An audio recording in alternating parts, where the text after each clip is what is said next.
Welcome to the Mrs. R Relevant Daily Draft Podcast, brought to you by the Draft Professor. The Draft Professor is a group of podcasters bringing you daily draft podcasts and is home to the only dynamic mock draft simulator which allows fans to mock draft against other fans. The Draft Professor Simulator features a first-round challenge, 5 unique one-round drafts. The Draft Professor Simulator features a second-round challenge, 10 unique 2-round drafts. All mock drafts are always picking against the fans and draft analysts which use the simulator. Every mock, every pick, every time. The Draft Professor also features ranked players functionality, where you can rank your favorite players at every position. Optionally, you can add tiers to your rankings to show what round you have the players graded in. The Draft Professor also features Draft a Team functionality, which allows users to snake draft a team of 22 players to demonstrate your my guys, compare player strengths, and discuss draft prospects in a way no other mock draft simulator can. Thank you for tuning in to the Mrs. R Relevant Daily Draft Podcast. This episode will begin shortly. Hey, well, welcome to the Mrs. R Relevant Daily Draft Podcast. It is Thursday night with Owen and Newt. It is good to see both of you. It's good to be here. Really starting to look forward to these Thursdays. I know I say it every time we hop on, but like Friday's tomorrow. That's already a good roll into the weekend, but this is even like, we got this to kind of kick things off even before you wake up Friday morning. So absolutely happy to be here. Yeah, and I'm looking forward. I'm good. I'm looking forward to see Bill Sparks in the chat because I want to make a proclamation on mine and Newt's behalf after yesterday's podcast showing that this Thursday podcast is a confirmed Tonka Hemingway fan club from now on because they disrespected our boy on that episode, Newt. I don't know if you caught it. It was the best pass rushing D tackles, the best run stopping D tackles, and no respect given to Tonka Hemingway. And yes, I did watch Tonka Hemingway film before we got on this thing. Should I have been watching guys who are more relevant to this 2-round mock draft? Sure. Was I watching Tonka Hemingway? Yes, I was. And I'm confirmed in my stance that he is a good early day 3 pick for me. I love that. I didn't catch the slander. It sounds like Bill Sparks basically said he's undraftable. He should go get a suit and tie and just sign up for a corporate job. Am I hearing that correct? Yeah, about right. Yeah, not in the top 10 best pass rushing D tackles.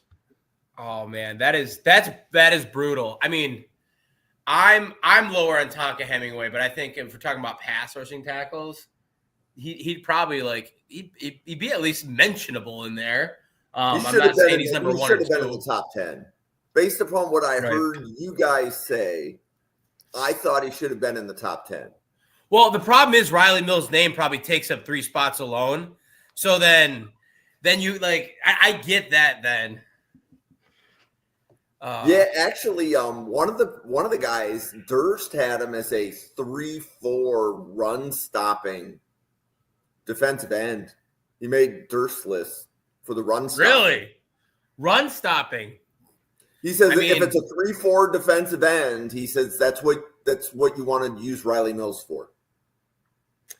I mean, but what I'm hearing is Riley Mills, if you want him, you better get him probably mid to late first round because it's extremely versatile all around is what I hear. Cool. I also want to excuse any random bouts of random patriotism during this stream with the Team USA versus Team Canada game going on at first. Intermission just went through, so if we break out in a random USA chance, you know what happens. I thought you were going to excuse the random bouts of your screen falling down and the sight of a cat flurrying away. Hey, I've locked them out this time. They are fed, have used the bathroom. They're not. They have no need to be in this room right now. So we are safe and sound. That's the saddest thing I'm going to hear all night, probably. So. Oh, yeah. So this is usually a pet-friendly podcast. I'm just saying it's usually pet friendly. But so we're going to be doing a 2-round mock. I think the order is going to start with me, then go to Newt, then go to Owen, and we're going to circle back around for 2 rounds. So you guys ready to go? Yeah. I'm ready. Okay. 2 rounds. Every team is selected. Here we go.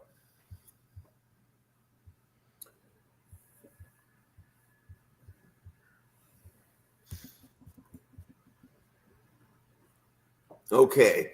So first overall, I am going to say it is Cameron Ward to the Titans. Do you want to give any background to it? I don't know if So, you need to. Yeah, I mean, I'll announce the pick just to let everybody's head get around it. But if you need a quarterback, you draft a quarterback at the top. Whether Cam Ward is your top player on the board or whether he's just further down, there feels like consensus that he is a first-round grade. You take the quarterback at the top. And you really don't think about it. That's just what you do. Yeah, I mean, I don't have a first round grade on him per se, but the quarterback position's so incredibly important that, and we've talked about like how I grade and how my big board's made up. He still pushes his way up to 15 on my board, and at that point, I totally get it. I have the Browns. And man, I think with this, and obviously, there's Bill Sparks sitting on one shoulder saying that Abdul Carter is the way, the truth, and the light. But I'm gonna go with Travis Hunter. The reason for me being I cannot pass up on a player of this caliber, a player that I've heard the word unicorn more in draft media over the last month than anyone else. So I've just got to take the best player available. No disrespect to Abdul Carter whatsoever. And especially if Myles Garrett does get traded, that may impact like my thought on this a little bit. But for right now, I got to go Travis Hunter. I definitely respect not taking Shedeur there, even though Deshaun Watson's all but done in Cleveland after that second Achilles tear. You know for a fact that you're going to get another high pick next year just because you have no answer at quarterback. Maybe Kirk Cousins if the Falcons end up cutting him and he takes like a minimum deal to play for you, but even then you have Hunter who's going to be a cornerback. They do need another weapon in the offensive game, so you can add a splash of that for your offense. And depending on what kind of levers they pull to get out of their cap constraints without having to bear down on Watson's contract for another few years, they're going to have to move on from. I think Greg Newsome might be a trade candidate for them. So I could definitely see them trying to replace him with Travis Hunter at corner, and then also allowing him to come in and give a little juice to that offense that's going to need it. So I do like the pick. I'm at pick number 3 with the Giants, and I'm in a sticky situation. We were talking about Cam Ward earlier. I have a high 2 on Cam Ward, and that's without any like quarterback multipliers for positional value. So I definitely agree that he should definitely be in that kind of top 10 range. You can take him there, and I'd be comfortable with that. Shedeur, I'm not there as much with it, regardless of how dire the Giants need a quarterback is. If I'm the Giants, I'm looking at maybe Sam Darnold wants to take another swing in the Big Apple or New Jersey, to be more specific. Sorry, I had to take that shot as a Bills fan there. You have to. There's only one NFL team in New York. Hell yeah. So they got him. You got Kirk Cousins, who might be looking just for a team to find a starting position on to kind of revitalize his career there, similar to what Darnold did in Minnesota. You have a couple different of these veterans, Russell Wilson, who will be looking for jobs, and the Giants will have some room to move there. So I don't know if I'm going to go with Shedeur. I think to spice it up, I probably won't, and I'll end up taking. This is tough for me because that's usually like the default pick. For me, I'm looking at Abdul Carter to pair up with Brian Burns, but they also have Azeez Ojulari, so it's kind of like they don't really absolutely need a top end rusher here. You can go Tedero McMillan to pair with Malik Neighbors. That's the name. To kind of make whatever quarterback you bring in have the best weapons possible. Did you have McMillan high enough to take him in the top 10? I do. I have him as a top 10 graded player. He's the lowest grade I can give a top 10 graded player. I haven't gone back and rewatched his film as much as some of the other receivers, which I do have on the docket to rewatch some of his games or watch a couple new games of his. But right now, I do have him as a top 10 guy. But I think I've got. Did you I see got Locked On 6 Scouting today, Owen? What's up, Jim? Did you see Locked On Scouting? Did you see Joe and Kyle talking about like how much T-Mac had fallen? Yeah, I did, and that's what I was watching, and then they mentioned how they had Matthew Golden at wide receiver 1, or Joe did specifically, and Terrell McMillan. I think was it Josh that didn't have or had Emeka Egbuka wide receiver 1 over him, or I can't remember who it was that week. I think so. Hey, Josh, if you're still listening, can you remind us who your top 4 wide receivers are? And yeah, Brandon, his top 4. Your top 4. Josh's top 4 was Travis, Ibuka, Tet, and then wasn't it Burden? And then 5 was Golden, or no, 4 was Golden, and then 5 was Burden, or something like that. I think so. Yeah, I think I've kind of talked my way around this pick that should not have taken as long as it did. Like, I'm looking at the players available. Abdul Carter, you got there's a Brian Burns, there's Ojolari there. They have interior pressure with their D tackles. Groom isn't the worst. You have Malik Neighbors as your wide receiver 1. I'm bouncing back and forth between going with T-Mac or going with Shedeur. I'm just gonna end up taking. Let's take McMillan. Let's shake this up a little bit. Give him as the wide receiver 2 to Malik Neighbors there, and really helping out the quarterback that they will end up bringing in through free agency. Okay, I was going to try a scenario, but the scenario I was going to try assumed Abdul Carter was going in the top 3. So I was going to go with a different player here, but with Abdul Carter, the Patriots can't pass that up. So what was the idea there, Jim? I was going to go Josh Simmons. Oh, my goodness. Yeah, like I think Josh Simmons is going to go higher than anybody is really talking about. I don't think he makes it out of like the top 7. I think if he's cleared medically, I'm not going to push back on that. I just know that like that patella tear, it has got a lot. Like Dom and I talked about that on his podcast. That like it's just. It's a scary thing. Like an ACL would be better than what he has.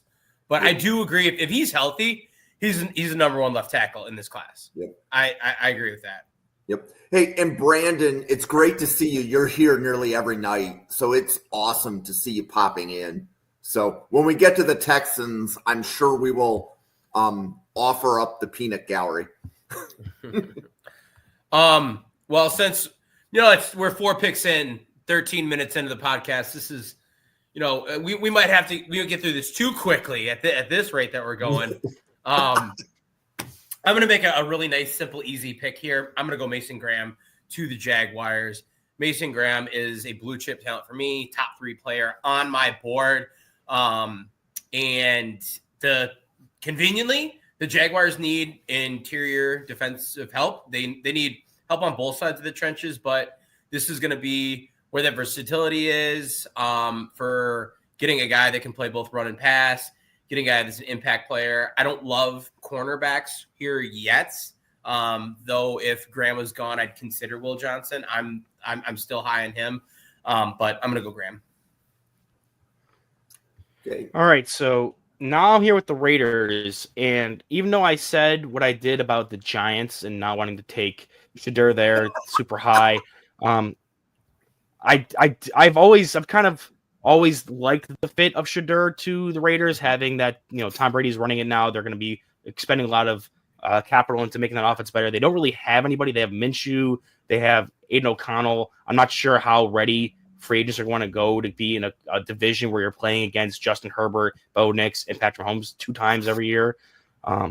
So I do think there's and just with how the Raiders have had so much turnover with head coach, and overall that whole mess of situation they've had, it's been something I don't think is really attractive to free agents. I think the Giants may be in that lower end tier as well, but I do think some of the stuff about being in New York, having Dable as your head coach, can be attractive to that. So I think I'm gonna pull and Dushadur here. Still not my favorite pick personally, but I do think the Raiders can't afford to pass up on someone at quarterback that they might not be able to get at next year. Yep. And just so that anybody watching knows, every team on this simulator has their own player board. So if you see players in a different order as we flip from team to team, it's based upon who the users of, for example, the Jets, they're drafting Josh Simmons the most tiered. That's why he's the highest. So that's how that works. So I'm definitely going Josh Simmons to the Jets at pick 7. Panthers are on the clock with Newt. Let me just catch mine up to that. So Simmons gone. Just fine. Panthers don't need a tackle. I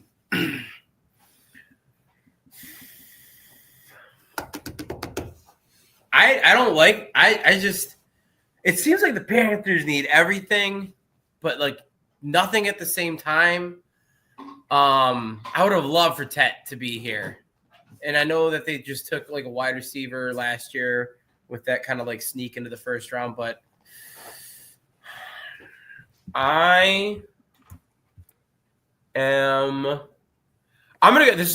go Will Johnson. I'm not gonna pass up on him. I think he's a top tier prospect. And he's too good to like get out of the top 10, in my opinion, especially when the Panthers need a defensive back. And honestly, he's just the next guy on my board. So Fair. Okay, so now we're up with the New Orleans Saints, and I'm gonna see that this is another team that really needs a lot because they are constantly pulling levers. They're looking to move on from a guy like Cameron Jordan. They have to make sacrifices in areas where you're looking to save money because they're just so strapped against cap every year. But I think personally, a player is here that I think fits with what they have currently on the offensive side. And it's going to be Luther Burden, wide receiver out of Missouri. He's one of 4, like not counting Travis Hunter, one of 3 wide receivers with first round grades for me. And Chris Olave is one of the guys that I really do like as a route runner and having speed, but he's also a guy who does a lot of his damage before the catch. And if we can not see Marquez Valdes-Scantling on this offense next year, with Rashid Shaheed and Chris Olave being kind of your typical outside wide receivers, you can get Burden in kind of a slot or gimmick role. I think you can really succeed there and have like a good trio of wide receivers for whoever's going to be playing quarterback for them next year. Okay.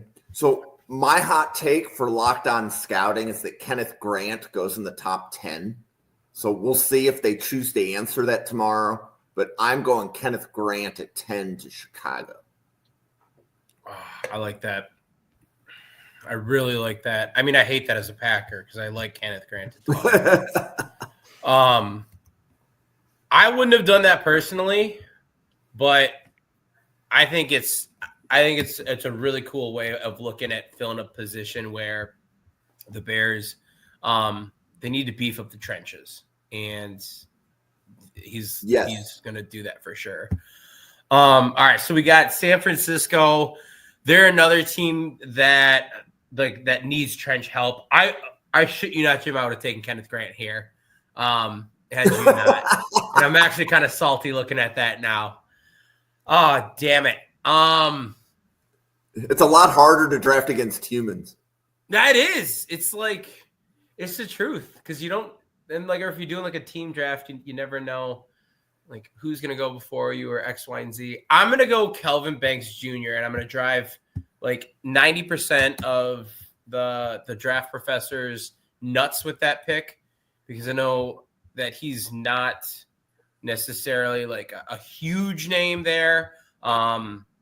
But I think he offers some flexibility in terms of where he plays. I think he gives you an heir to Trent Williams, and I still really like him. I think he's a really, really solid offensive tackle. I think he's athletic, and he has just that mentality that you want to see. So I'm going to go Kelvin Banks Jr. here. Okay, and I just get the layup of all layups in this draft. Assuming I don't see him in our in our top thing here, but yeah, there it is. Yeah, the Ashton Genty to Dallas Cowboys pick is constantly mocked, and for a reason. Like they invested nothing in that running back position and got properly roasted all year for it, especially with Derrick Henry. So I think Jerry Jones more than anybody wants Genty to fall into his lap so he can overcorrect for that mistake. And even then, it's still a great compliment what they have on offense. I can see them going wide receiver. I can see them going offensive line with Zach Martin retiring. But I think adding a dynamic piece like Genty is going to be able to add a different element to their offense here. So I think the Dolphins' BPA here is Tyler Warren. So I'm going to go Tyler Warren. They've needed a tight end for a while. I know several of the draft professors that are Dolphins fans have mocked Warren to Miami. So I think that's let's not even just reasonable. I think that's a highly likely scenario. I just rewatched Warren again a couple days ago, and I have a take brewing when comparing him as a tight end prospect to Genty as a running back prospect, and who is a better overall prospect for their respective position. And it's funny they just got drafted back to back, but I do think when looking at a true running back and looking at true tight ends, I think Tyler Warren is a better tight end prospect than Genty is a running back prospect. And that's nothing saying against Genty. I think just that highly of Tyler Warren. He's my second highest graded tight end I've ever watched outside of Brock Bowers. Whoa. Hey, Ryan Sparks, thanks for stopping in. The Bengals are on the clock in 4 picks. Once again, I've been snaked as I wanted Tyler Warren for the Colts. So I appreciate that, Jim. Just coming up. I'm doing my best, Newt. Doing my best. That's great. I'm going BPA. Then I'm going to flip opposite side of the ball, kind of opposite position. Malachi Starks. I'm sending him to Indianapolis. They need some help in that secondary. That was probably the most embarrassing thing I saw all year. Their loss to Carolina. No, not Carolina. Who did they just get demolished by? Was it New York? Late in the season. Whoever. It was an embarrassing thing for their defense to just crumble like that. So I think Malachi Starks is a legit first round talent. I really like him, and I think he's gonna be a huge improvement for that defensive backfield.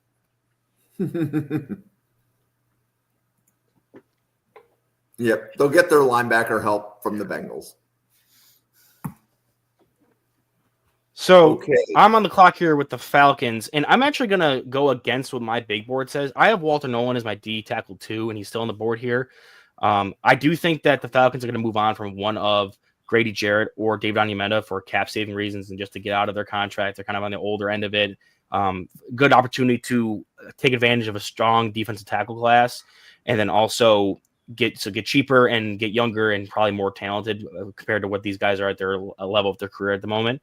And even though I have Walter Nolan as my next best defensive tackle, I think with them having nose tackle locked down with Eddie Goldman there, they're going to need somebody when they play that more odd man front to be like a 5-tech D tackle. And the player I think who plays that better than Walter Nolan for me is Derek Harmon from Oregon. Because with the length, he has experience playing out in space on the edge. They use him as an edge sometimes. And I did think that his best position would be 5-tech and could eventually move inside to 3-tech or 1-tech. But I think that's just the best fit for where he's naturally going to play at the NFL level with his length and ability to get upfield. Are you on Harmon here? Yes, sir. Okay. Because you started talking about Nolan. I was confused for a second. Nolan is definitely higher on my board, but I think with fit-wise, I think Harmon would be better for them. Okay. And after Owen is me, correct? Correct. You are the Cardinals. Okay. So Cardinals, they need interior offensive line. They need defensive playmakers. I see Mike Green sitting at the top of the board here. I'm also surprised to see Jalen Walker fall this far. Hot take, I'm not. Say that again. I say hot take. I'm not surprised to see Jalen Walker fall this far. But that's probably a conversation for a different episode. So I'm going to go Mike Green here to the Cardinals at 16. And Ryan Sparks, the Bengals are on the clock. I'm going to take it for him. He's going to say Walter Nolan. I already know it. I'm gonna pop it in. Ryan Sparks can hand me the key to Cincinnati. If I'm wrong, I will apologize, but I'm going Walter Nolan for sure for the Bengals here.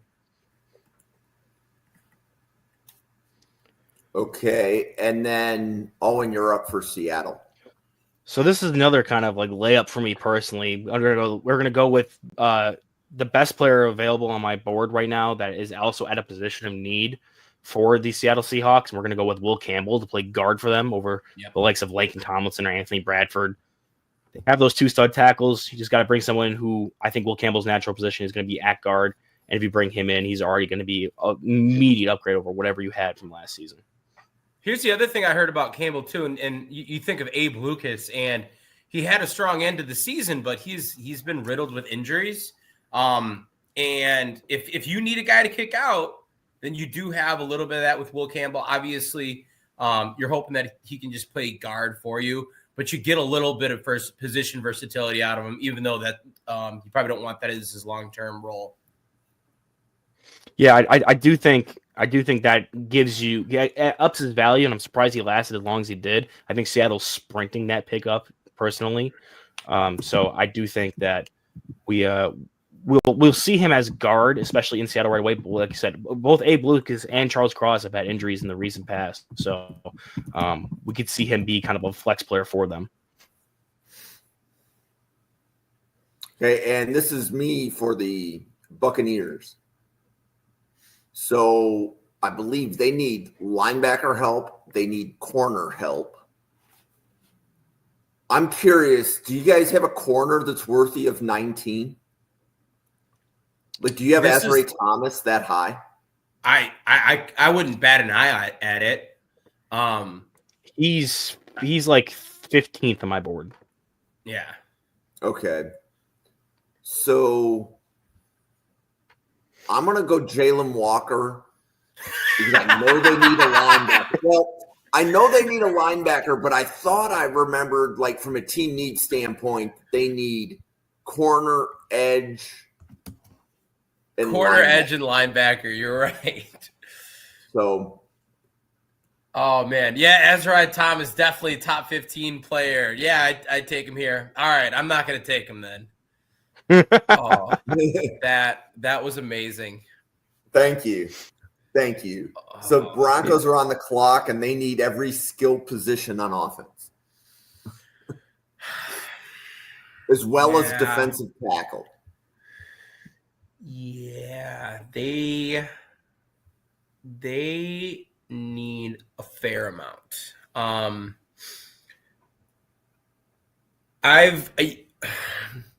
My problem is I want to go Loveland, and the thing is, it's one of those that is continuously getting mocked over and over and over, and I don't want to do it just to do it, if that makes sense. Like, oh, that's just what everyone's doing, and it does make sense. I'm not saying that like I'm like just mindlessly walking that in, but to me, that there are a couple of guys on here like Nick Scarton is a player that I could easily see taking here.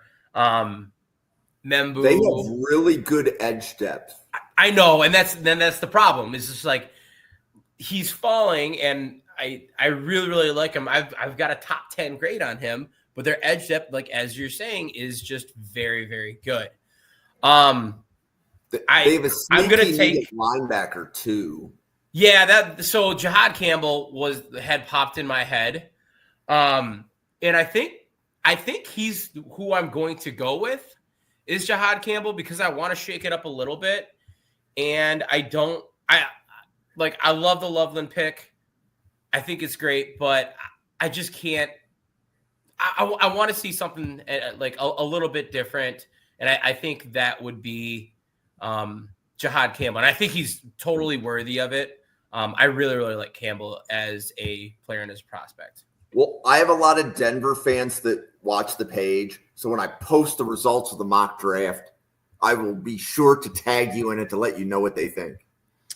Yeah. They're like, who the hell picked that garbage? And I'm like, oh, man. But hopefully, I'm not gonna make much fans with this next pick. So we have the weekly tradition of me and facing a Mecha Book at the top of this board, who I'm not picking. Jim, beware. I didn't get to do my full rant last week because we watched corners, and a lot of the corners I watched happened to have played the Ohio State Buckeyes, like Jabbar Muhammad, who absolutely bullied him into his own quarterback, or Sebastian Castro, whose only interception of the year came because he absolutely rerouted him at the stem with this physical play and came up with his only pick. Looking at the Steelers, I do think they're going to need some wide receiver help. There's some other stuff here that they could definitely add with. So I'm going to be looking at a wide receiver. And they have a slot in Calvin Austin, who they do like. They have Van Jefferson, who's a Z. They also drafted Roman Wilson last year in the 4th. So they have guys setting up. So I'm looking for more of a guy who can be a prototypical X. So I'm going to go with one of the guys that can be that player. And I'm just going to go with my next best available. I have 2 guys really close in grade. But also, just because I don't want to see Bill have anything nice, I'm not going to go with Eli Ayumanar. I'm going to go with Jaden Higgins from Iowa State. Hey! I totally thought you were going to say Golden. Oh, that's awesome. Golden, I love him as a Z number 2. Allow him to get into space. He can win with routes and stuff. But if you're going to want someone who can be that more X and bring some size, because they're hopefully going to be moving on from Mike Williams. They're probably going to be trading or cutting George Pickens. You're going to need someone to actually bring size to that wide receiver room to compare with Van Jefferson, Roman Wilson, and Calvin Austin. And it's not going to be Ben Skoranek. So I do think Jaden Higgins is the guy that I would trust to come in and do that and still be a good separator out of the X position. I'm very high on Jaden Higgins. Hold the phone. Did you say cut George Pickens? Do you actually think that is a... You said trade or cut. I think he's somebody who I can see forcing his way out. And if the Steelers, someone's going to trade for him, obviously, but I feel like the Steelers will eventually, the culture they have there is going to be something that they're going to want to value. I'm sure they make a trade for him, or he'll sit out until that happens or something like that. There's going to be something on a toxic level relationship there that will end up with that. I just threw cut out there. I don't think he's going to be a Steeler next year. One way or the other. Can you clip that and say Owen thinks George Pickens will be cut by the draft? So Owen, if you're Brandon Beane, what would you offer for George Pickens? So that's tough because you're looking at a guy who, yes, is a very talented player, but like literally is he's throwing UFC moves on corners whenever he can on fail Hail Marys. Who knows if he can go and be a player that gets better with a better quarterback play, but they already dealt with kind of that diva level player with Stephon Diggs, and they made an active decision to move on from that. So I don't know if Brandon Beane would make that trade. I would probably give some kind of like early day 3 pick, like a 4 or 5. That would be my offer, just because that's a contentious relationship, and you're gonna have to take that on top of being he's gonna be due for a contract soon, I believe. So yeah. He's only got 1 year left on the rookie deal, right. So it's not like you're getting him for a long time. Yeah, so when we traded the 3rd for Cooper, the logic was you're going to get a 5th comp pick back a year later. I can see doing the same thing with Pickens, where you're trading, let's say, a 4th round pick, knowing that when he signs with another team, you're probably going to be getting a 4th round pick back. You're just getting it back a year later. So, anyways. Yeah, I just don't trust Pickens to be on that roster by the time the regular season, or at least the trade deadline, post-trade deadline. You're going to need to plan for a future without George Pickens there. Okay. Okay, that's fair. So, last year, one of the most common picks was Brock Bowers to the Chargers because they needed a tight end. Colston Loveland went to Michigan. Harbaugh coached at Michigan. I'm not even thinking about that. That just seems Yeah. like it makes a lot of sense. And Newt, you are on the clock for the Packers. So what are you thinking here? Nick Scourton, I'm not even second guessing what they need to do from there. I'm more than happy to let the cornerback situation play itself out. I think there's some questions that need to be answered there, but I'm going Nick Scourton, and I'm walking away a very, very happy individual. Okay, and Owen, you are up for the Vikings, and this is their only pick of this draft because they don't have a second. When is their next pick after the first? Is it the third? They have a third. Or do they have? Do they have a third? Because there's a team that has like no picks after the first, like until it's like fourth or something. The Vikings only have 3 picks, I believe, but they do have a third though. The Vikings because they traded everything, not everything truly, but like a lot. For that, they got a comp pick. That's how they got their third, was a comp pick because it's number 97.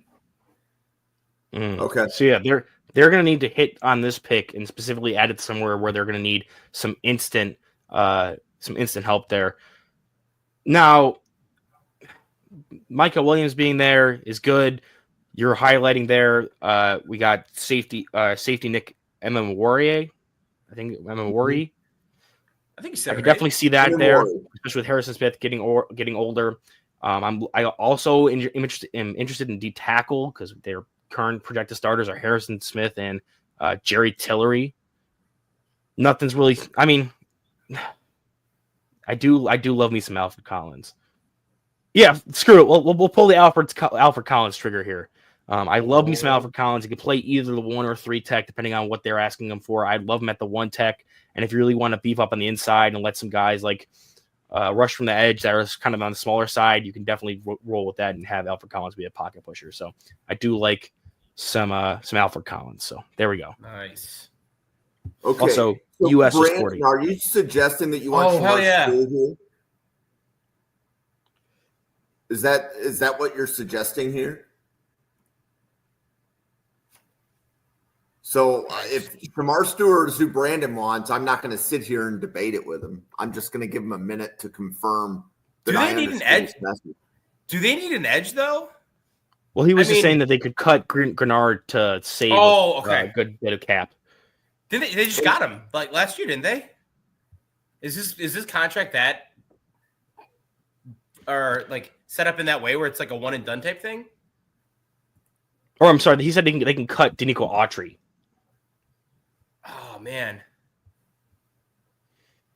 Okay. Yeah, and if you like the player, right? That's like fair. If you like the player, regardless of need, I am sure you can find a way to either kick somebody inside on a passing down. And Brandon is saying that people are talking about it. So, all right. Hey, that's why I like multiple people in the mock, because different people have different opinions, and we'll see how this one goes. But thanks, Brandon. Yeah, that's something I would have never thought of. So that, like, I love seeing that. Yep. Oh, it's me, Joy. Dang. I'm gonna go. So for LA, I'm gonna go, and this is.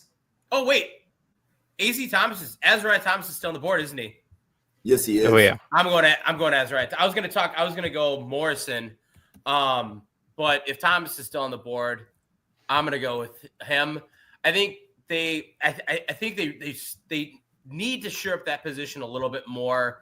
They're kind of like ragtagging it right now, and it's not bad by any means, but I think that there's something that they can do by drafting either Azariah Thomas. I'd even be fine if Morrison was here to kind of get like a dude there.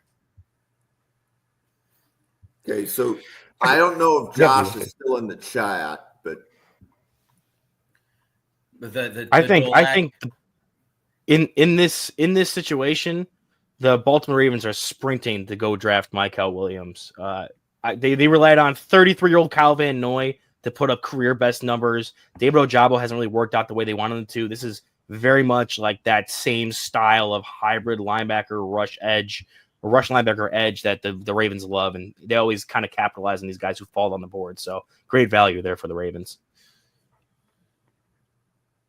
Okay, so the Lions. This one for me is actually tough in knowing exactly what they need. So I will say it's not a running back and it's not a wide receiver.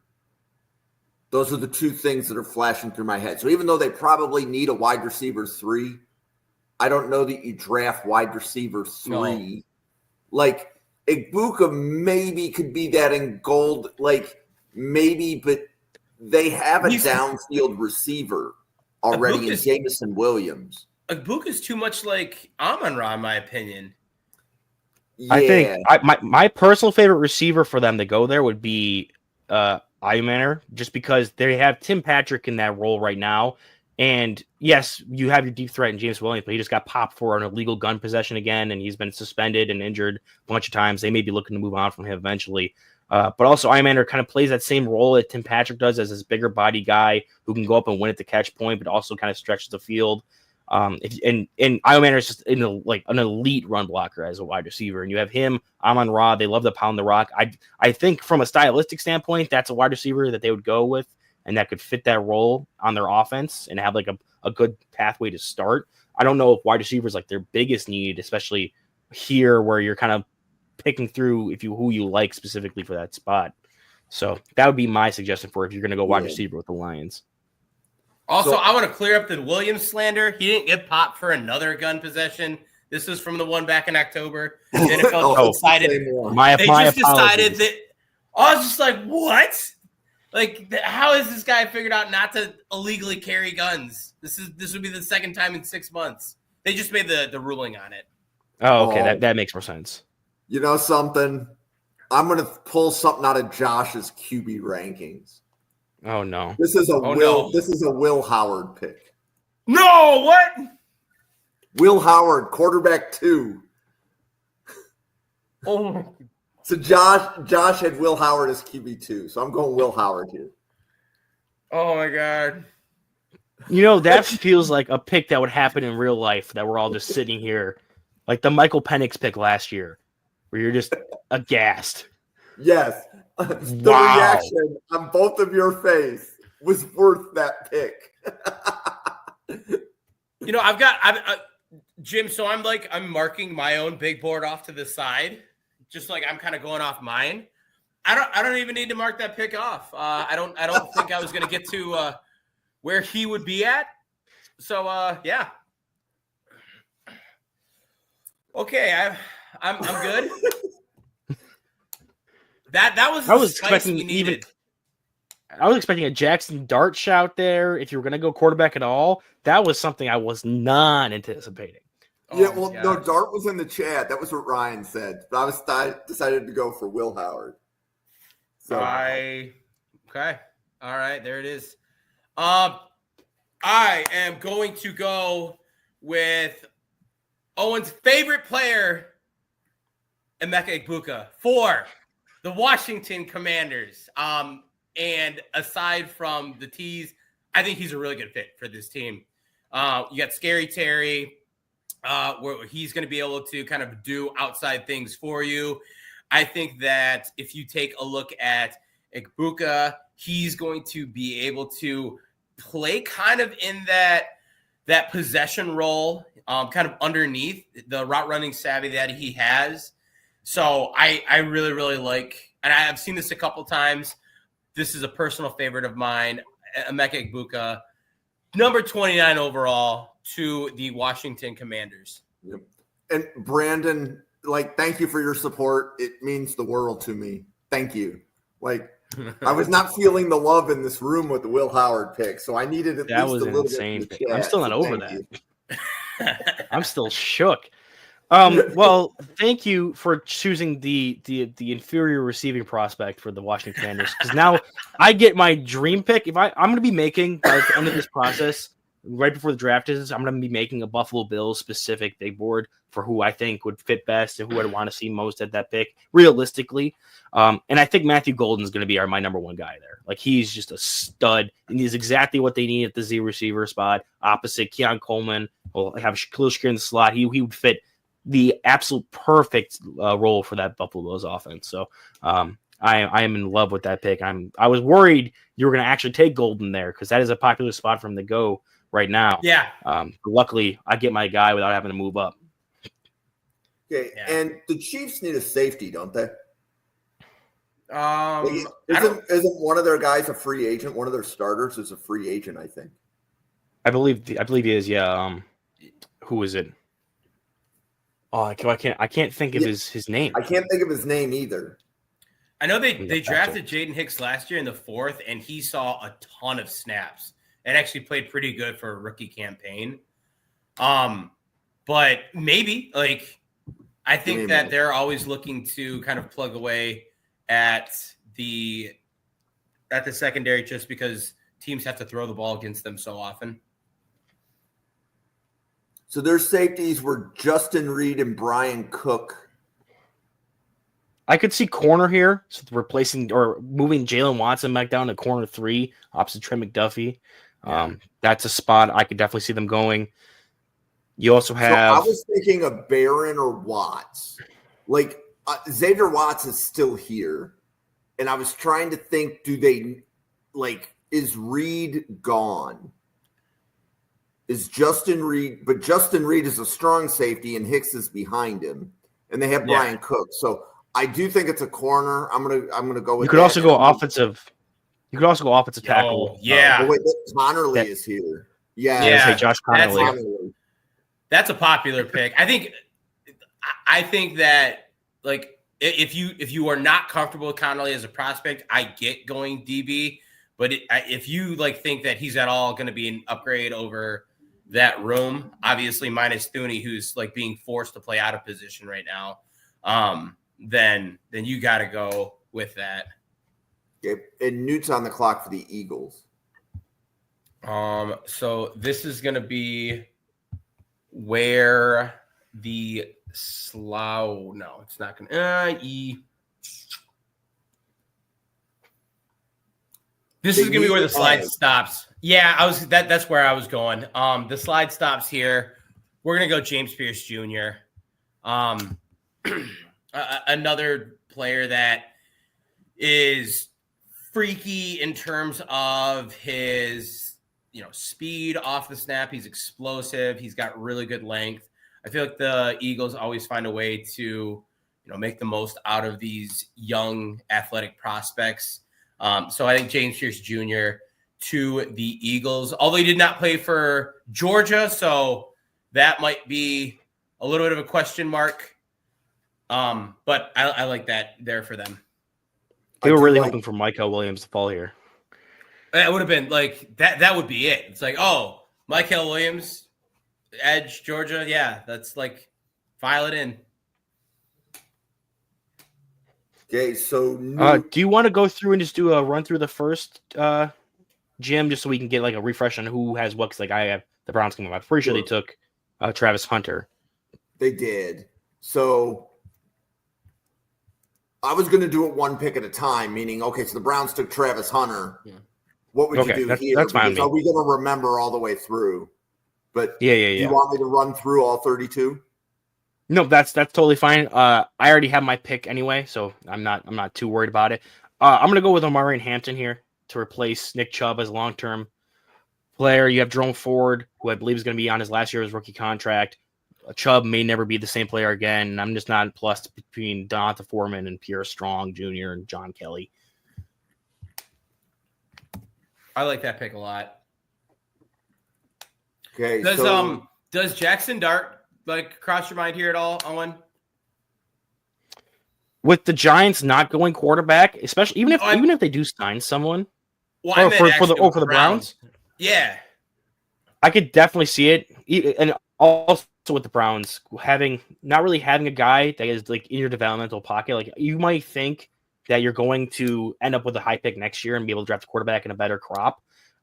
If that's the case, I'm fine with Dart just being a guy that you took a swing on in the second and he didn't miss, but you ended up with a good quarterback. You've seen the Cardinals do it with back-to-back first-round picks. I just wasn't comfortable doing it with the second overall there, but with the first pick in the second round, I think you'd be more likely to do it. But I also think Jalen Milroe could be a guy in the later rounds, and that could be the same kind of situation there. So I'm not too off with that. Okay. Is this me for the Giants? This is you for the Giants, yes. Okay. So they did T-Mac in round 1, and I'm going to do Armand Membu here in round 2. And the Titans are on the clock, and I believe they took Cam Ward. Yep.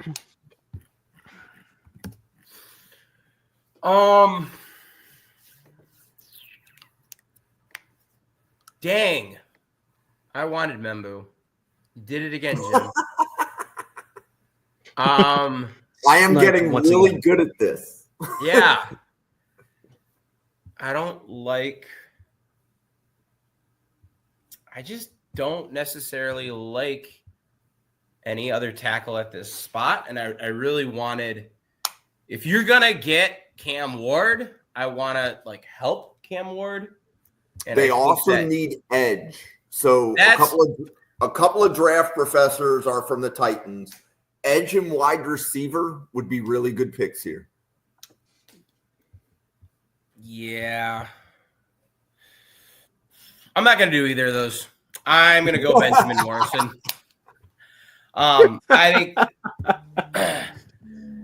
I'm going to go Morrison. I'm going to in this world, his hip is fine, and this is a steal for them.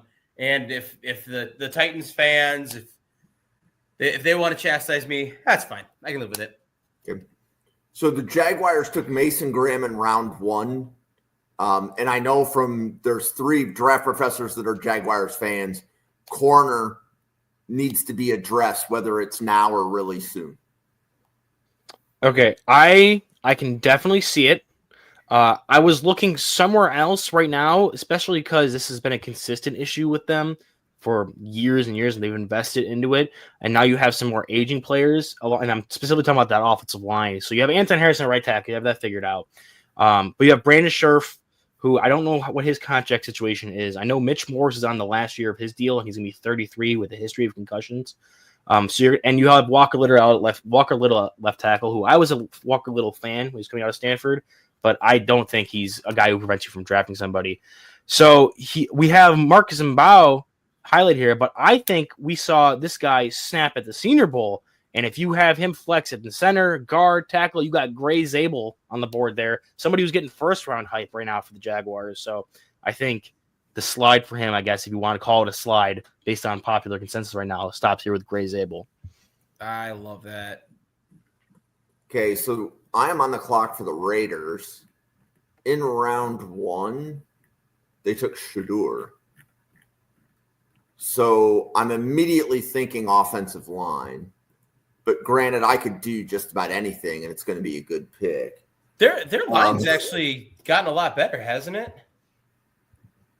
I know 2 years ago it was straight cheeks, but I think they've actually kind of quietly gotten a little bit better.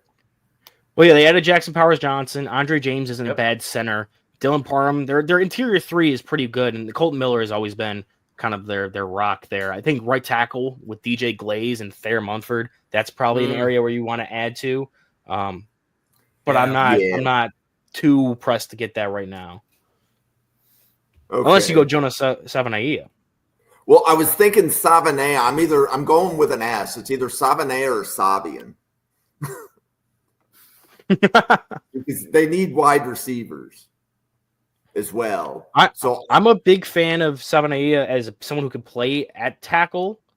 And that's their kind of spread. Up to this point, I'm not sure how the team's going to be run now. They did just add a quarterback, so they may want to go with more pass things, but they've always been historically a run first team, and they have guys who can people movers and Jackson Powers Johnson and Dylan Parham up front. You can add a guy like Savanaia who can kind of road grade out there at the right tackle spot. We thought he was a little too unathletic to play left tackle, but I definitely think he can play right tackle or guard. It's probably his more natural position, but I think right tackle is not something he can't play at the NFL level. So okay, so I'll go Savanaia to the Raiders with the Patriots on the clock, and the Patriots in round 1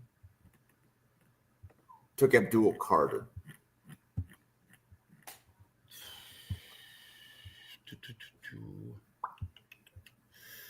And they need offensive line help. Oh yeah, they need offensive line help. Like you could take 3 and it's still not enough. Yeah, the problem is I want to tackle here. They still need a guard. Man,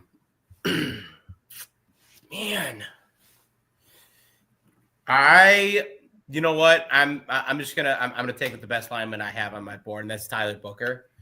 So let's go ahead and cash it in for the Patriots. Tyler Booker is going to go here at number 38 overall to the Patriots. Come on down, my friend. You are New England Patriot. The Bears took Kenneth Grant in the first, and this is the first of their 2 second-round picks to Owen. I am sprinting to the podium for Donovan Jackson here. Yeah. I think they have like 5 or 6 offensive linemen under contract right now, and half of those guys aren't starters. So, and especially on the interior, you're looking for a guy, and he's my best available interior offensive lineman available. Okay. So the Saints took Burden in round 1. And I'm going to look at the guard, and Wyatt Milam is on the board. I'm taking Milam because, again, best offensive lineman available. Bears are back on the clock. They've taken Donovan Jackson, Kenneth Grant, and that is to who picks after me? I've already forgotten. That would be me. That'd be me. Okay, thank you, Newt. There's only 2 of you here, and I still couldn't get it right. Let's see here. I think they need a long snapper. Yeah. Jim, can you bring up the long snapper list? That doesn't exist on my simulator. I haven't done that one yet. Punter next. Then I know they took the guy last year, but you can never have too many backup punters. All right, enough with the silly stuff. Man,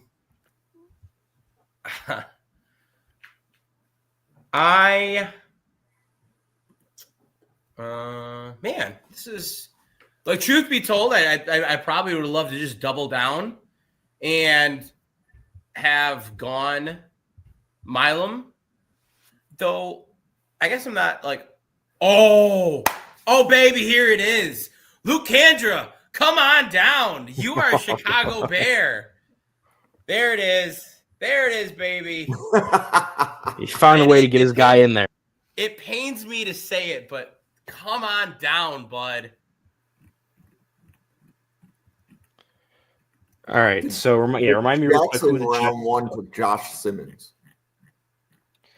All right, Josh Simmons. You know what? We're gonna just let it rip with the top guy on the board here with Jackson Dart. We're gonna bring in a quarterback, even though again I'm not someone who values him at this high. I'd probably be safer towards like round 3, but the Jets have no plan in that quarterback position, whether it's in the present or future. I doubt Sam Darnold's gonna be willing to come back to them, and there's a lot of people that just aren't gonna be willing to sign up for the clown show that is the Jets. So bringing in a young guy who can develop, and then whoever ends up being their guy, I have a weird feeling that Hendon Hooker is going to make his way onto the Jets after they bring in the Detroit Lions defensive coordinator. He's a guy that everyone seems to like, but just never gets reps. So I think we'll see an amazing quarterback battle between Hendon Hooker and Jackson Dart in my fictional Jets predicted off season, and then me as a Bills fan cheers in the distance. Yeah. So Ryan, if you didn't know, Newt is a huge Luke Kandra fan. Huge. Okay, for the 49ers, I'm going Jahdae Barron. I'm not even damn it. I am not thinking about that one too much. They need corner. And I would have thought Barron would have been off the board already. So yeah, easy. That's fair. Like, I don't think he should have been there still either. And I mean, I was going to go that way for Dallas. I just think that, like, it's not a huge need, but with his versatility and the way he plays, I totally could have seen him going there. But that's totally fine. Dallas does need a boundary corner, Newt. So I'm not like I like Ravel. I think that he can be really, really impactful. Who did he go? Oh no, Genty. So they have that guard opening. So they need linebacker. They need corner. They need defensive second line, receiver, and another receiver. Yeah, Brandon, that's part of what I was thinking here. I'm also thinking defensive line. Like they've got Mozzie Smith in the middle. They need to go to the Ohio State side of that instead of the Michigan side. Yeah, we're gonna go with that. We're gonna go. No, we'll go Tyleek Williams. There's a Jack Sawyer hesitation there. But they need to kind of shore up the center of that, what they got going on there. And I like Williams. Yeah, beef is the way of putting it. Jim, you mentioning or go ahead. Sorry, I'll finish that part first and I'll go around. No, the Colts took Starks, and I'm sorry for interrupting. Go ahead. No worries. No, I jumped in front of you. That was total out of order of operations. But so I was just gonna say, you brought up Michigan and now Ohio State for the D tackles there in Dallas. I didn't even think about it to mention it, but then I kept thinking about it while everyone else was talking. You had the Detroit Lions taking an Ohio State quarterback. I did. I think that's blasphemy in some circles. Aiden Hutchinson is going to relish every rep that he gets. They're going against first team, second team. He's just going to the reason they took it. I know it now. It makes sense, Jim. They took it to make Aiden Hutchinson play better. They're going to bring out that ferocity in him. Okay, I'm here with Brandon with the Mason Taylor pick. They missed out on their tight ends, both tight ends in the first round, with Colson Loveland and Tyler Warren. Yeah, so question on Fannin, Arroyo, Taylor. The Colts tend to like athletic players. Isn't that Arroyo over Fannin? Yeah, and I could definitely see it, especially because they still have Moelle Cox, who's kind of the more traditional inline guy. Fannin, I'm playing around with a take that Fannin is a fullback in the NFL as opposed to a tight end, just from some. Yep. It's still cooking. It's marinating. We'll return to that at a different date. It's like Larry Centers type fullback, and of course, Owen, you're a lot younger than me. Do you remember who Larry Centers is? I unfortunately do not. Newt, how well am I dating? Do you know? You're dating yourself. Yeah. So. Like Larry Centers played for the Cardinals, then came to Buffalo as a free agent. He was the kind of fullback that would catch 60 passes a year. Back when they had leather helmets and it was in sepia. Yeah. Oh my God. I do agree that I think that the more athletic player is usually what they like to go for with their tight ends. But I also think that right now they have so many weapons in the passing game when it comes to having Downs, Pittman, and Pierce, and they're going to want someone who plays more off of their running game, their design running game with Jonathan Taylor and Anthony Richardson. So I think just adding more bodies, especially if they're going to eventually move on from Moelle Cox, having someone who could take over that role specifically. So I do think Fannin tight end 1. Let's roll Mason Taylor here. I've talked with Ryan a couple times on that. He's a fan through and through. Yeah. You want Mason Taylor, Owen? Yes, please. Okay, Falcons on the clock, and this is me for Atlanta, right? Yes. And it doesn't matter who they took in round 1. This pick is Xavier Watts. I'm going to confirm. That was wow. That fell to him really well. I'm sure that Cole's loving that pick. So, yeah, and I know from talking with Clint, who's a Falcons fan, that there's a huge need at safety here. Yep. And if Xavier Watts is there in round 2, he should be the number 1 player on the board. Yeah. God, I can't remember if Clint wrote the article, but it was something like every time Ryan Grant, who's the guy that they drafted and has not seen the field. Richie Grant. Every time Richie Grant has a pass thrown his way, and inevitably ends up for a touchdown for the opposing team because of falling down or X, Y, and Z. So I definitely get that. Right, Justin Simmons, was he on a 1-year deal for the Falcons? And even if he was, I think, he got cut by Denver because of obviously like some cap pieces, but like he's an aging prospect. I think that if you take a look at that, you've got to kind of consider your room as a whole and not look necessarily at next year, especially when, the Falcons are going to be, maybe pushing for the NFC South. Yeah. But their Super Bowl odds are not going to be overly high. So I think Watts there is a great pick. That's me for the Cardinals, and they went. Swear to God, if you snipe me, Mike Green. Yep. Let's see here. I would think that they would need either interior offensive line, even though I don't think I like the board. They need another wide receiver to go opposite Marvin Harrison Jr., and they need help on defense every which way but lose. Well, they do like Michael Wilson as that outside receiver. Yeah, there. And they have someone in the slot. I think they have Greg Dortch, which that's an upgradable player, but I wouldn't say that's probably their most pressing need. Wait, who did they take again? I just said it. Mike Green. Yeah, but like the interior defensive line, I think would be really a serious choice here. Who's still left? We took a lot of them. Yeah, we did. Man, dude, it's like we ranked them or something like that. Darius Alexander, TJ Sanders, Riley Sanders. Mills. Oh no. I'm gonna go Ariante Ursary. I'm gonna get a right tackle to play opposite Paris Campbell, and I'm gonna help the offensive line this side, or this time I should say. I think this is maybe like a little not like overly early, but it's kind of where the conversation starts to open up for Ursary. And I think you needed to do that because you may have just sniped a player from Miami. That would have been a nice piece to go for, but I think I had a guy in mind when I first was looking at this pick, and I was worried because he's not plays defense that Newt would snipe this guy from me. And I, according to Kyle Krabs, who was the Locked On Dolphins guy or a podcaster who covers also NFL scouting, he's thinking that they're gonna target a lot of interior offensive linemen in the free agency.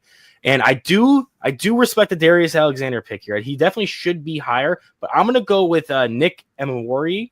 They have Jordan Poyer at safety, and Javon Holland is going to be expiring contract, and they're already in like contentious contract talks with him, kind of being talked up is that he's probably not going to be back. So you're looking at upgrading at both safety positions. So he can go literally anywhere and be playing for this team. Okay, so this is me for the Bengals. They took Walter Nolan in round 1. I know that Ryan likes Sawyer, so there's a really good chance that I think that's the picks. They need pass rush. They also need offensive line, but I'm not thrilled with those choices. And I'm not really thrilled with these choices either. So I'm going to go Jack Sawyer here. He was the next one. Like, that kind of glaring one that had to fall. Yeah, Ryan, I see your comment. Out of all the interior offensive linemen here, like Ratledge is there. And then Embo. Would you have taken either of them over Sawyer? Just out of curiosity, Ryan, I took Sawyer, so the pick is in, and Newt's on the clock for Seattle. But just curious what you thought, Ryan. And Seattle in round 1. Were they I think they went Will Campbell. Yeah, so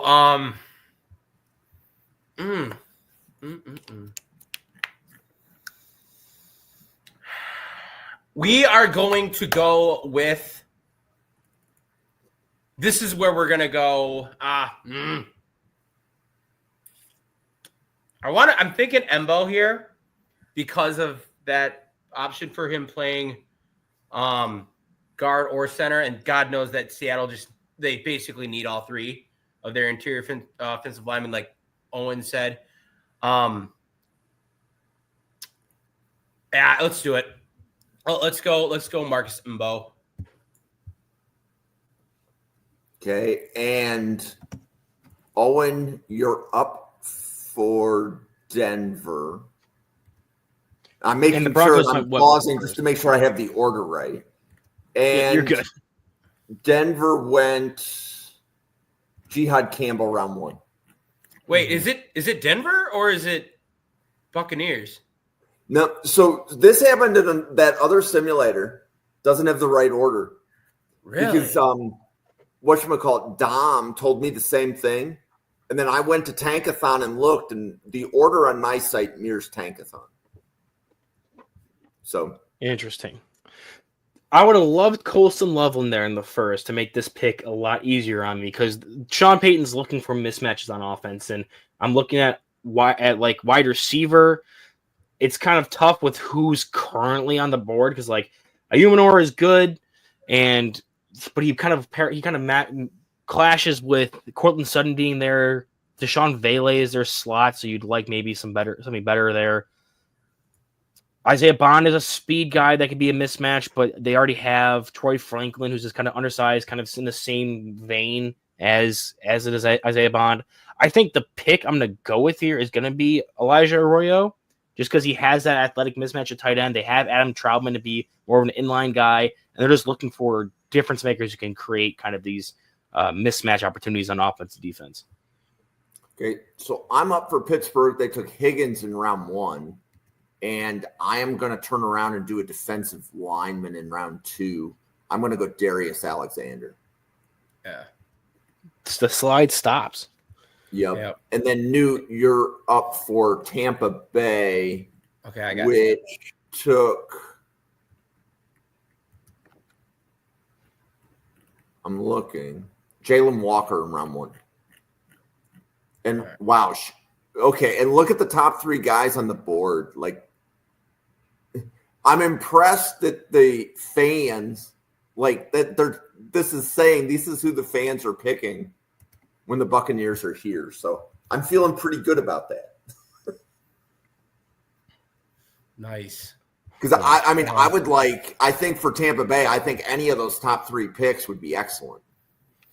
I mean, there's other players to talk about too, but the question with Tampa Bay is, does Godwin come back? If Godwin comes back, they're very good at retaining their guys, especially if they're lifers like Chris Godwin. Yeah. But now that I'm saying, like, at the same time, Godwin are like getting up there. Yeah, oh yeah. That's just one thing that like I think about a little bit. So, but Porter's we're gonna go. Amos is here.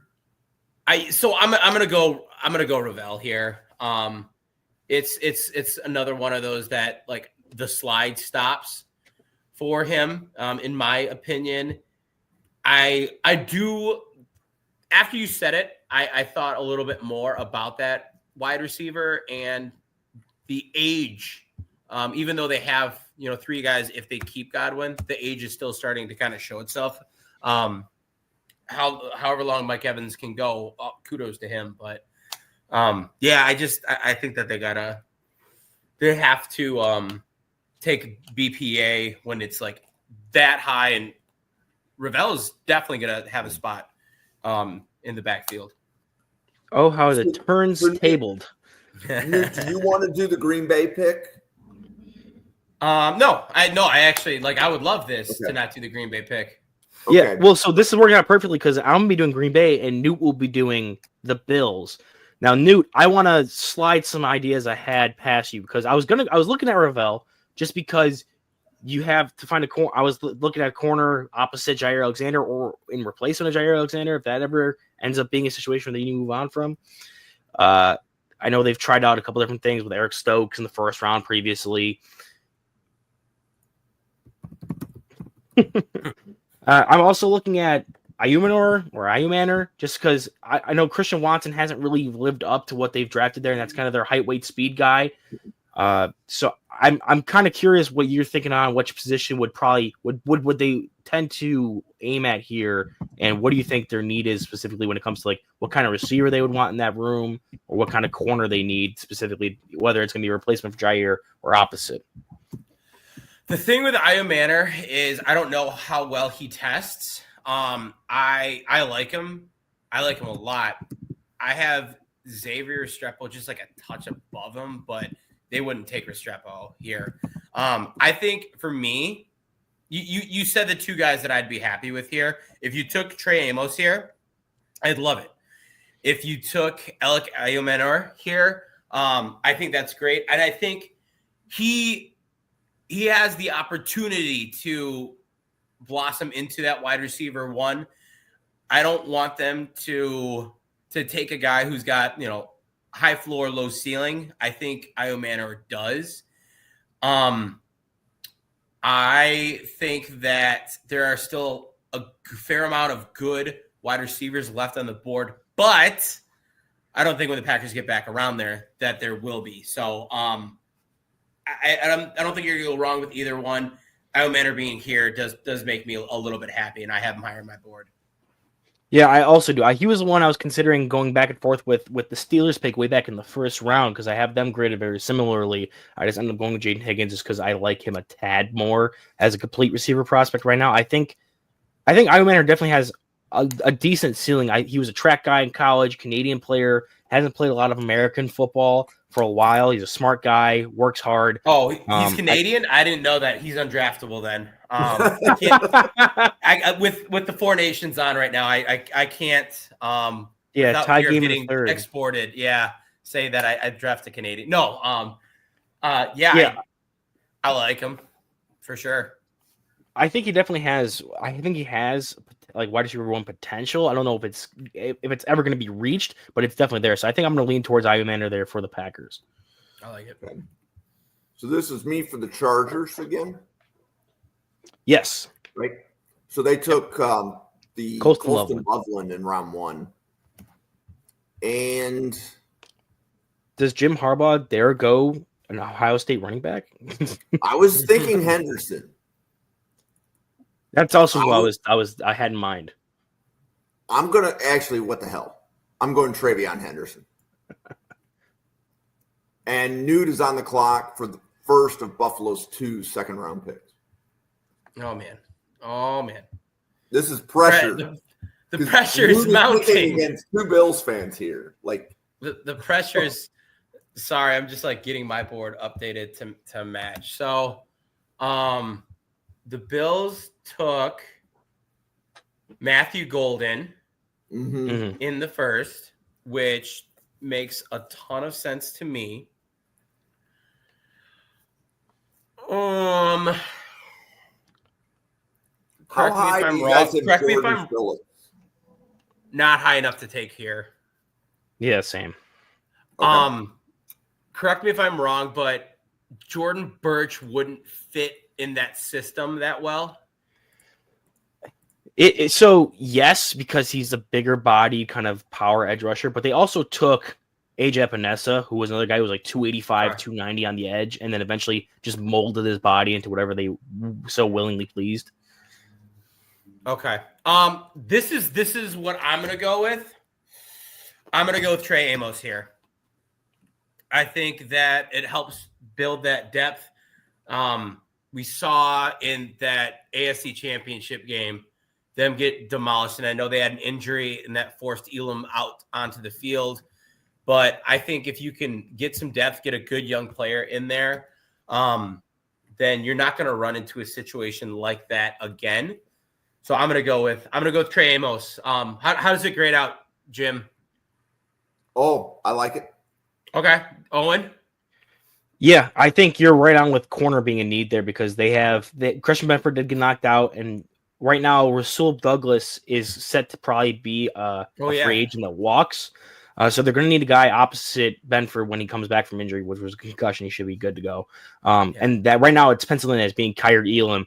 And if I remember correctly with our cornerback episode, you can go back and watch the VOD of that on the NFL Draft Fanatic or Draft Professor YouTube channel. We talked about Trey Amos as being a guy who has, I believe, if I'm not getting my wires crossed between him and I think Hairston, maybe was the other guy that had this kind of trait where he had this kind of sense and zone where he was able to adjust to things behind him without really having to turn his head around. And the Bills run a lot of zone schemes there. So I do think corner is perfect. I think Amos works well in the zone system, so he's not going to be lost. I do have a take cooking that because the Bills love players that transition or aren't traditionally in the one position or transition from position to the other, that they're going to like Darian Porter's because he was a former wide receiver. But I do think Trey Amos fits better than Porter does right now schematically. Okay. Panthers on the clock and in round 1. I looked it up, forgot, so I have to go look it up again. Will Johnson. They took Will Johnson, yeah. Yep. So this would be, so Newt just made this pick, so this is Owen. Oh yes, I'm the one who gets lost now. So with the Panthers, Will Johnson, obviously, I think he's a stud. Cornerback 1 team here with me and Newt. We were the lone dissenters there in that podcast. Something we rarely agreed on. It's not often, so it's kind of a special occasion when it happens.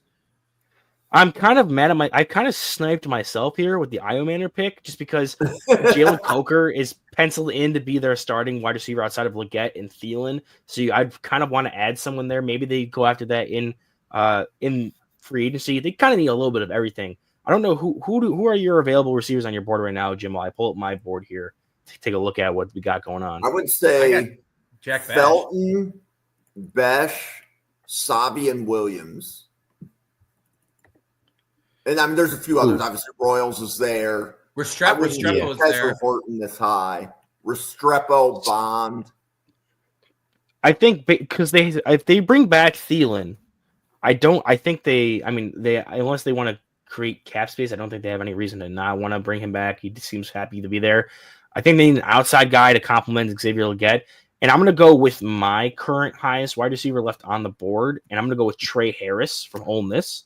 Okay. Outside receiver, push it down the field. Xavier Leggett could be more of that over the middle, run after catch guy, and you now have whoever they bring in for the slot. Maybe they go target one of these guys later in the draft with Restrepo or Noel or my guy Afton Chisholm later on to be the slot guy to replace Adam Thielen eventually. But I do think that complements what they have currently in that room. Okay, and I didn't hear the player that you talked about. Oh, sorry, Trey Harris. Okay. My apologies. My top receiver left on the board. I think you said it, but my mind was somewhere else because I was getting ready for the Houston pick. Gotcha. So Brandon for Houston in round 1, they went Shamar Stewart. I'm thinking TJ Sanders here or a wide receiver. But Brandon, if you're listening, let me know. Running back might enter my mind, but I think they'll be able to get a running back later. Tight end might enter my mind. They definitely need O-line after that Chiefs game. And then from an offensive line standpoint, I don't know if I like Ratledge this early. Like, it's almost where he should be. So Brandon in the chat says Cameron Williams out of Texas. Yep. He says UT, which is a whole other debate. Because whenever I see that, I think of Tennessee, but which my director of player personnel UB is from Texas, and we have this debate a lot over what true UT is. Yep. That could put in Brandon. I will do as you command. I'm completely okay with that. But I do like that pick. I know that the Texans need offensive line help, and he was probably the best offensive line prospect on the board at this point. All right. We got Michael Williams in the first to the Baltimore Ravens. Yep. And they need interior. Yeah, but they can get that later. Jack Besh. Let's go ahead and keep the options running for that offense and keep them chugging. I love that with Zay Flowers and Jack Besh together. I think that is That's an awesome pairing. And I almost forgot who Detroit picked in round 1. I didn't. Oh my gosh. Was it So just because it was so ridiculous? Yeah, so Owen, you have a chance to redeem the first round pick. Yeah, I'm kind of in a sticky situation here because we have a couple different spots that you want to add to. There's probably some interior defensive line talk here, an edge to complement Aiden Hutchinson for a longer term. You could also look at wide receiver. I know we had the Jameson Williams talks earlier. You could go Isaiah Bond to kind of replace that role in your offense. I'm kind of leaning towards that just because I am higher on Isaiah Bond as a player on his tape than most people are. But I also do think that the defensive tackle is a bigger issue. They also have had mocks where they've added O-line at this point. Jalen Milroe could have been a pick here, but, no need for a quarterback anymore. Could I throw one out there just to have you go ahead, on it? Shoot. Unman Mielen as that compliment, as a guy that could, really open up that pass rush. I was looking at him. I know I'm pretty high on him. This is about a little pass where I would take him. I just rewatched this film again, and while I don't have him as a round 1 guy anymore, I do think he is someone who can go in this area and be good. So I don't know what their appetite is for having guys who are these like more speedy, twitchy stand-up linebacker edge rushers. But if that's something that Hutchinson is more of a traditional down lineman, so I could see that being complimented. They did go after Preston Smith, so I like that pick. Let's go with that. Let's run with Princely. Ooh, how did you pronounce it? Unman Mielen. Unman Mielen. Unman Mielen. Got it. Unman Mielen. Okay. And then the Commanders in round 1 went Igbuka. Round 2, I'm going to go Darian Porter. And Buffalo is on the clock, and that would be Newt. Yep. Darian Porter for the Commanders. I think I have my guy. I don't. Once again, this is a lot of pressure here. I don't want to get kicked off the podcast. I said at the beginning how much I like coming to this thing every week, and I feel like I could really screw this up. I think you self-sabotage yourself because my favorite pick here would have been Unman Mielen, but he's now gone. Yeah, no, I'm building in excuses. That's the long game right there. I want to go with TJ Sanders as a interior player that I think could do a lot to beef up that defensive interior that I know every Buffalo Bill wants. Am I allowed to make that pick? Oh, you are, and you just sniped him for me because I was going to take him for Kansas City next. There was no way he should get out of round 1. Or it's me, no way he should get out of round 2. Oh, okay. I was like, wow, that is like he has been in, I think DJ had him as a first round mock 2.0. Really? Yeah. So Ryan Sparks, remind me, you have TJ Sanders as defensive tackle 3, right? Wow. I believe I remembered seeing Ryan's board like that. So tight ends. So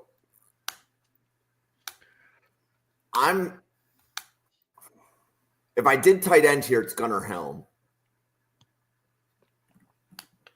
What are my running backs? If he lasts, I don't think he would in the first, but I've been in love with the Colston Loveland to the Chiefs at the end of the first if he gets there. But I don't know if Travis Kelce is a Chief this time next year, whether it's his decision or not. I'm going Gunnar Helm. So is the next one up on your board? Just out of curiosity. He would have been from mine, yeah. Yeah, so Helm's the next guy that you like too, Jim, I'm assuming, more than Fannin? Yeah, and it's more like for me that's based upon athletic ability. And then as I'm listening to different people give their tight end boards, Fannin isn't as high for everybody. Like, or I've seen a lot of boards with Helm and Arroyo higher than Fannin, with Fannin being around 3 or 4 guy. Right. And I think some of it might be that fullback vibe that you guys were giving earlier. So wait, who made that pick? Was it Jim or Owen? Did. Oh, wasn't it supposed to be Owen? Oh, was it? Oops. Yeah, it was supposed to be you. Owen? You did. That's all right. So, Owen, you got the Eagles pick. Sorry about that. Yeah, I'll get to finish this out. That's okay. So, I mean, this is always the hardest pick, right? Is once, I mean, you can even in the first round, you're like, oh, they add supply of riches, whatever. But once you get to the second round with the team that just looked unbeatable in the Super Bowl, it's like, where do you want to start adding pieces? What looking forward? What do they need to start replacing? I'm kind of teetering towards edge just because I know that who was it? Josh Sweat is going to be an expiring contract soon. Even with Pierce Jr. being taken? Yep.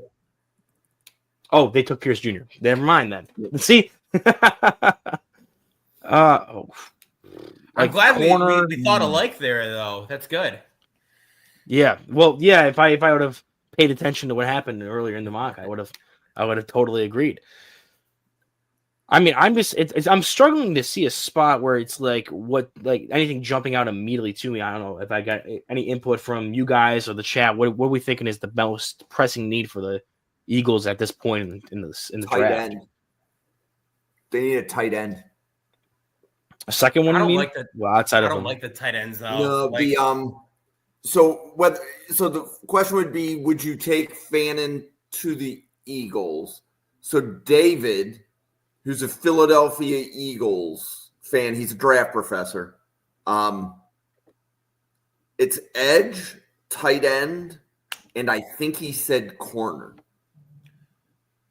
I have one to toss out. I have one to toss out there. This is maybe a little absurd, but Jim already blew the top off that. We could make our friend Josh Townsend very happy with a Sean Dolak pick at the end, given the fact that Nakobe Dean has had some very pressing injury concerns. And is Bond a free agent? I think he took a flyer. Yeah, like a 1-year flyer on there. So I was definitely thinking linebacker.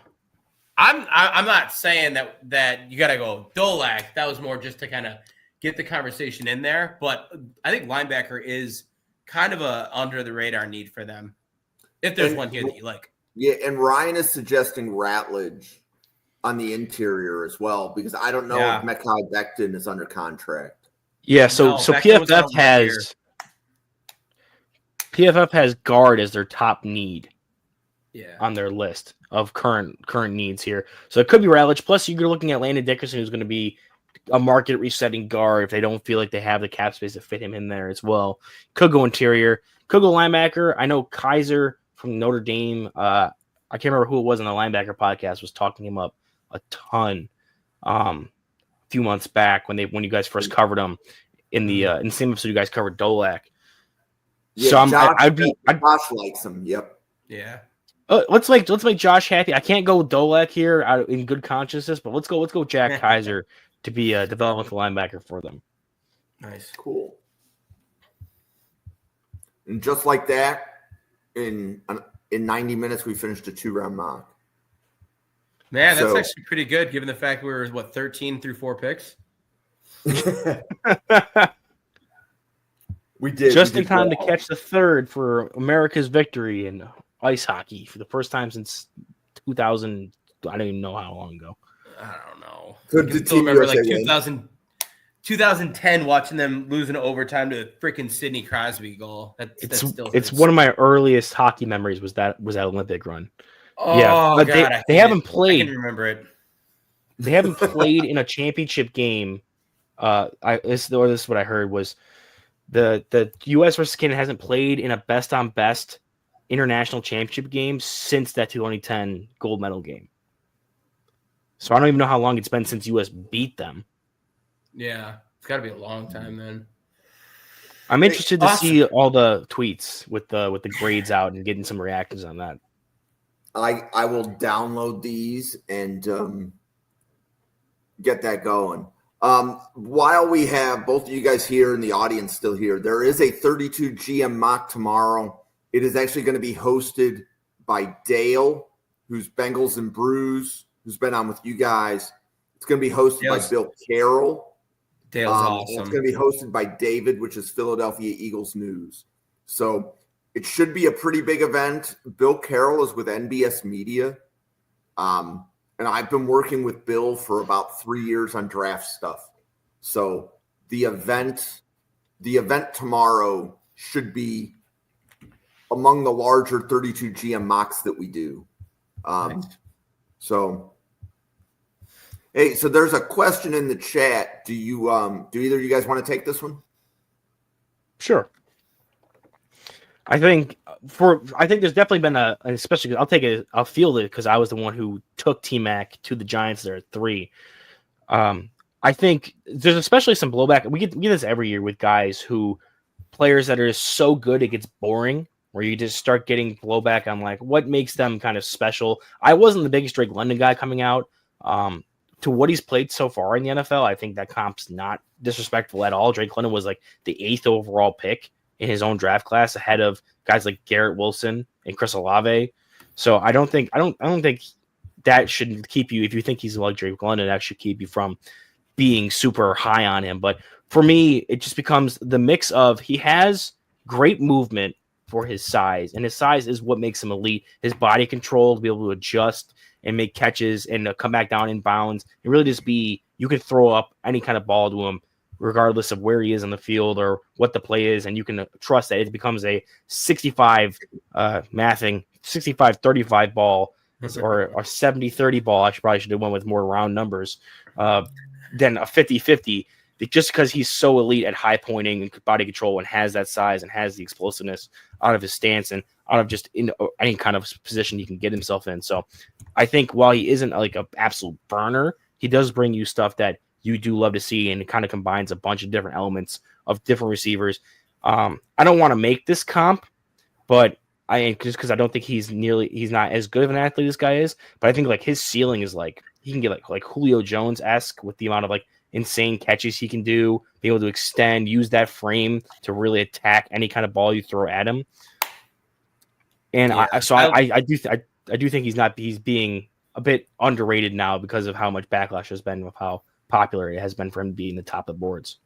Let me jump off that too. What if I were to say, and this is kind of one we talked about a little bit in the wide receiver episode. What if I said Mike Evans for a comp, and looking at him in terms of you put on 15 pounds and you are like almost the exact same size as that guy? Yeah, I think his frame's a little more slender, so I don't know how likely it is he can add like 15. And Mike Evans is a beast for his size and be able to move. And I think even though they're not the exact same body types, T-Mac's a little bit longer, a little more like gangly, and has longer limbs, but is like less filled out throughout his body. But the way they play and the way they win is very similar. I think what's being underrated about him right now is how well he can play through physicality, despite being kind of this longer, lankier kind of guy. So I do like the comp in play style. I think physical traits wise, when you look up his mock draftable, his top comps probably won't be Mike Evans, but I think play style wise and watching him, you definitely get glimpses of that. Similar players, Mike Evans, Julio, Drake London was a guy who we saw with like a size can contort his body that way, and also brings other elements to his game of athleticism and intelligence and be able to run with the ball in his hands and have some good ball carrier vision to add on. And it's not just like he's not Armstrong from Arkansas, who is 6'5" and is exclusively a jump ball guy. He does that and then so much more of his game, including separation with routes and explosiveness out of his stance. And he does a lot more than a guy who's more one-dimensional like Armstrong is. Yeah. And then so the second part of the question, I'll take that one because I was the one that made the Graham pick. And I stand by that like through and through. I would be even willing to take him number 4 or even 3, depending on how the board shook out. Like I said, he's my 3rd ranked player. I think Mason Graham, I've made this comparison before.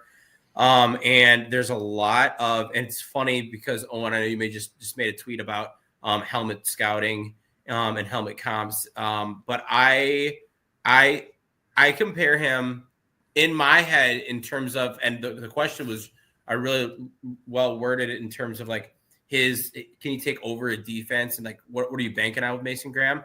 Aiden Hutchinson is a player that continuously comes to mind. Two different positions, obviously similar enough with the defensive line, but interior versus edge.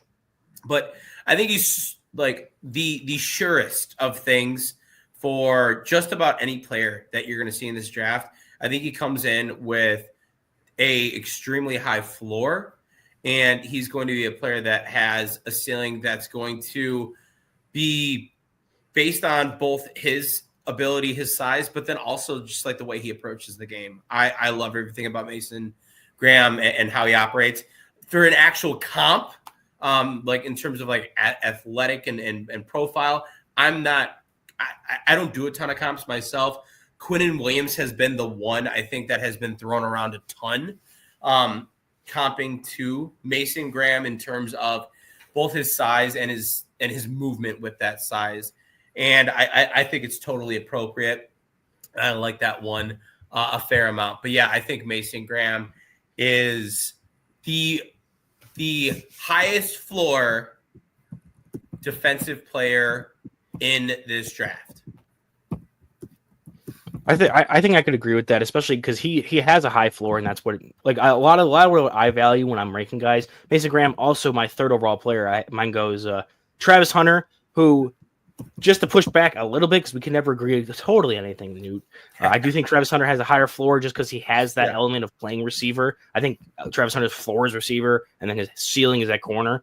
But regardless of that freak phenomenon unicorn, yes, pure defensive player, Mason Graham has the highest floor, and then also has ceiling because like he's not a super developed pass rusher. Like he understands how to use his hands, has power. I think his ceiling is going to be unlocked by the team that drafts him. Because if you're going to draft him, you could ask him to be a block eating guy, just absorb, defend the run. That's what we want you to focus on.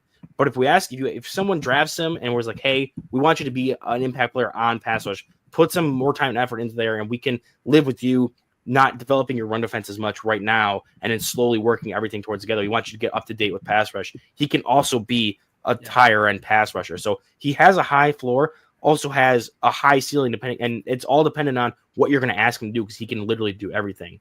Also, I know just because we're being takey here and talking about kind of different things, I said Travis Hunter is player 1, Mason Graham is player 3. Can you have any guess at who player 2 is on my board, Newt? I'm going to assume it's not Abdul Carter based on – I swear to God, if it is Abdul Carter, I'm going to be pissed because you set that up. Mason Graham or Abdul Carter. Abdul Carter was player 4. Ashton Genty. Ashton Genty is player 6. All right, I don't know. Tyler Warren is my second overall player in this draft. Ooh, okay. I love Tyler Warren. I think I undersold it earlier. Let's clip that one. Put that as the audio for advertising the mock, and we'll just get the clickbait. That and the Will Howard alone. That's feeding the clickbait for the episode.